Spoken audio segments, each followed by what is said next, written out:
So these are instructions for my medical style handbag. Panel for the front and the back are exactly identical, and this is one of those panels. And there's a score line along the left edge here, which will be at the top of your bag. I've placed my template on top of my panel and flipped it around. I've placed the edges of my panel here just so that they're the very edge of those cut pieces. So I've done that for all 3 sides. And then I put down washi tape to keep it secured in place. So the edge of this panel is just at the edge of all the little cut indentations for my pattern. So I'm going to flip it back around, and I'm going to take the long blue vinyl pieces for the check pattern on my panel. Now this is cut out of Cricut removable vinyl, and what I've done is I've interlaced the pieces in such a way that I was able to minimize the amount of material used. I've already weeded out one section, so I have access to these straight lines that I need to adhere to this panel. Starting from this edge, I'm counting 1, 2, 3 stripes, and then I'm going to cut between those 2. So I have 3 stripes, and 1, 2, 3 stripes again. I'm going to cut between those 2, and then 1, 2, 3 again, and I'm going to cut that one. I have a piece of parchment paper, and I'm just going to grab one of those segments that I've just cut, and I'm going to put that T shape on my parchment paper and then pull it across my parchment paper like so. So next I'm going to position this T piece so that it's right at the top of these 3 indentations. And I'm just going to lay them as straight as I can, and they have to fall within the indentations at the other end. And now I'm just going to lift up that little platform at the end. I'm just snipping my vinyl where the horizontal and the vertical lines meet. My second piece, and do the same thing. I'm skipping this little notch because that's for my red, and now I'm going to go to the next group of 3.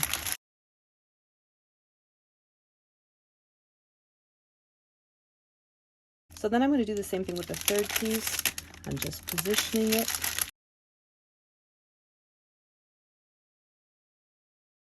So then I have my long red pieces. I'm putting it in place freehand. I'm just going to use a ruler just to make sure that I'm not curving too much.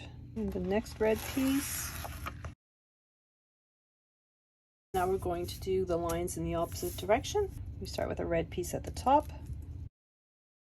Have the shorter pieces for the blue. I'm going to count 3 stripes and then cut in between them, and then 1, 2, 3, cut in between them, 1, 2, 3, and cut in between them. Lay the 3 lines out, and I'm just going to place it in over the 3 notches, and again clip off those pieces at the side. Then I'm going to grab another red piece and then just continue along as I've been doing. So now that I've finished applying all my vinyl, I'm just going to remove the washi tape and flip it around, and I'm going to slowly go around the perimeter of my template, making sure that I'm releasing any little pieces that might be stuck ever so gently. Grabbing my brayer and making sure that everything is nicely adhered. And I'm going to do the exact same thing for the second panel. So now I have my panels done. I'm just going to fold down on the score line that's at the top of both of those panels. And then I have my side pieces. Now I've already folded down on the score lines for this one. This is the second side. You want to fold down on the side score lines. And you want to fold down on the score line at the bottom as well. On the side, you'll see there's a small score line. This isn't for folding, this is just for placement of your piece. And then there are score lines to form a rounded corner, like so. So you just want to fold them down as neatly as you can to form a rounded corner. And you do that on both corners. There's 2 triangles at the top, and without folding into your tab, you're going to fold on those score lines.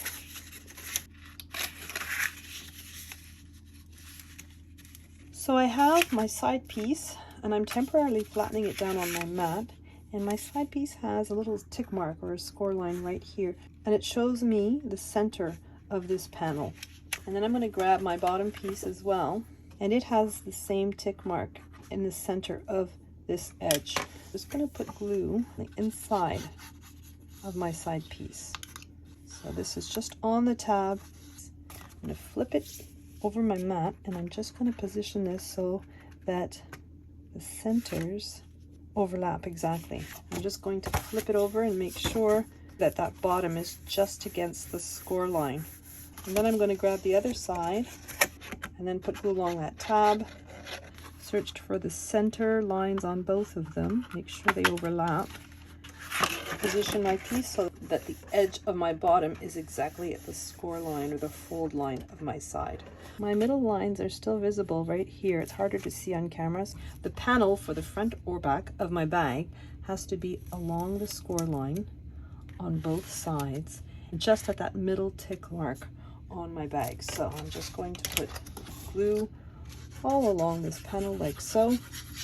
I'm putting a little bit of glue along the edge that doesn't have folded down edge, and just putting my piece in position. I'm going to put glue on the rest of the bottom, and then I'm going to put a line of glue at the bottom of my panel as well. I want to make sure it's not the part that has the edge folded down. It's just a straight edge. And we're just going to fit that in between the score lines and right up against the edge of this piece.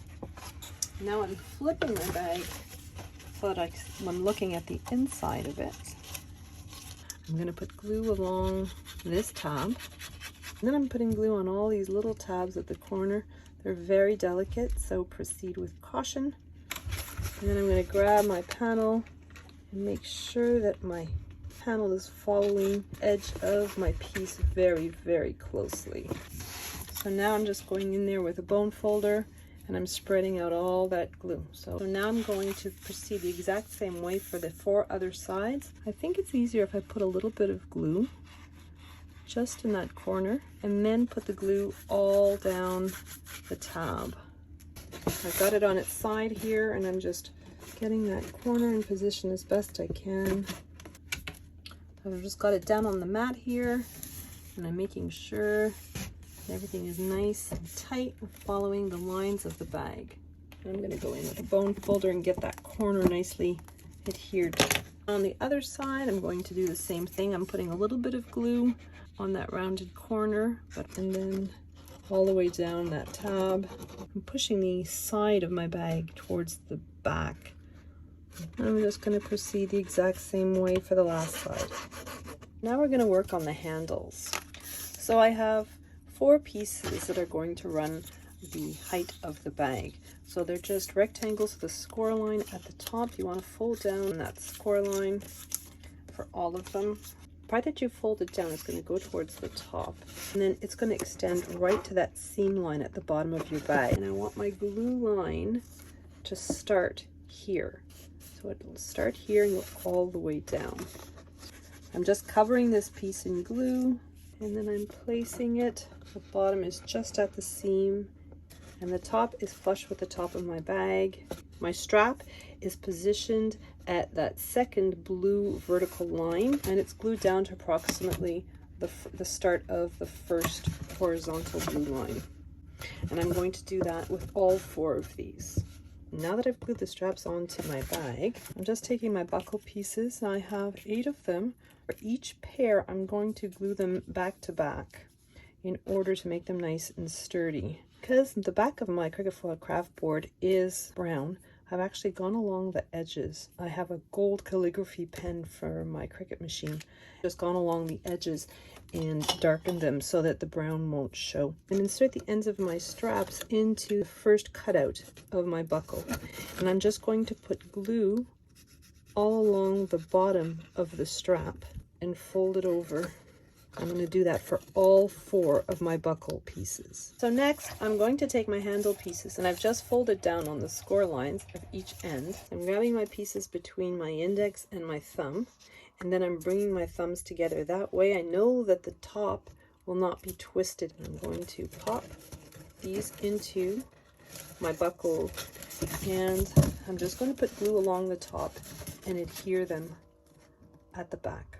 So next I have these gold trim pieces, and I want to put them just up against the edge, right at that fold line, just at the top, making sure that the sides are flush too. And I'm going to do that for the piece at the other side as well. So this is the bottom of my bag, and along the seam of the bag, I just want to put this gold piece just to cover up that seam.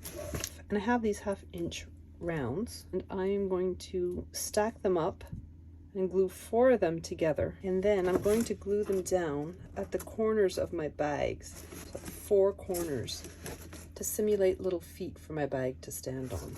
I have these magnets, and I've put red line tape along the magnets. I'm just going to release the red line tape from the back of one of my magnets, and I'm going to place it where the strap for my handle is. Then I'm going to release the other side. The scrap piece of cardstock is there just to help me separate my magnets. I'm putting my edges so they're flush at the top and they're flush at the side, and then I'm going from underneath and just securing my magnets together. And then I'm going to do that for the other side as well. And then I have the strap that goes across the front of my bag, and then I have a little gold piece as an embellishment. So I put glue on the back of the gold piece, and I'm just positioning it. Because I wanted this to really stick, I've put red line tape, so about 1.5 inches of red line tape on the end of my piece, to be more or less centered over the arch of my bag. I'm positioning my bag closed with the sides flush. Pull that nice and tight. And now I'm pressing down on that magnet to make sure that that red line tape really is securing it. And then I have an extra embellishment. And there's my handbag.